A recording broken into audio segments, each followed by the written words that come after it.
আসসালামু আলাইকুম। এই শীত মৌসুমে কেন্দ্র করে অনেকেই কিন্তু টেনশনের মধ্যে আছেন, অনেকে কবুতর মারাও যাচ্ছে। তো এর জন্য সাময়িকভাবে যদি আপনি আপনার কবুতরকে সামগ্রিকভাবে ভালো রাখতে চান, মনে করেন কবুতর ভালো আছে, তাহলে কি খাওয়ালে আর একটু ভালো থাকতে পারে বলে সন্দেহ করতেছেন বা একটু পরামর্শ চাচ্ছেন, তাহলে কিন্তু আমি আপনাকে বলবো এই রেনুবা। শুধুমাত্র এই রেনুবা সিরাপটা আপনি প্রতি লিটারে 5 ml একটা 1 লিটার পানির মধ্যে মিক্স করে কবুতর খেতে দিবেন। এতে করে হবে কি, অ্যাডভান্স ট্রিটমেন্ট হিসেবে এটা এটা এমন অ্যান্টিবায়োটিক না, এমন কোনো ভিটামিনও না যেটার জন্য আপনার ক্ষতি হতে পারে, বরঞ্চ উপকার হবে। আমরা সাধারণত এই হালকা একটু ব্যথা পাইলে, হালকা একটু ঘরের তাপ মনে হইলে, জ্বর অনুভূত হইলে আমরা একটু নাপা খাই, কিন্তু এটা মানুষের নাপা খায়।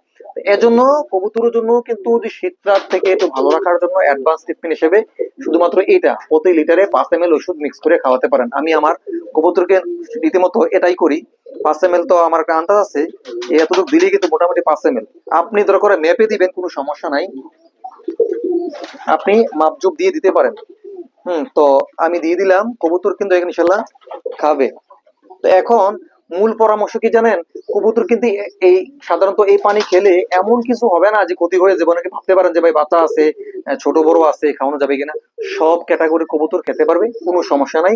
আপনি অ্যাডভান্স ট্রিটমেন্ট হিসেবে কোনো ভিটামিন বা ক্যালসিয়ামের এই মুহূর্তে কোনো প্রয়োজন নাই, এটা খাওয়াতে পারেন। আর যদি আপনার কবুতরের সমসাময়িক সমস্যা সৃষ্টি হয়, তখন সমস্যা অনুযায়ী ওষুধ খাওয়াবেন।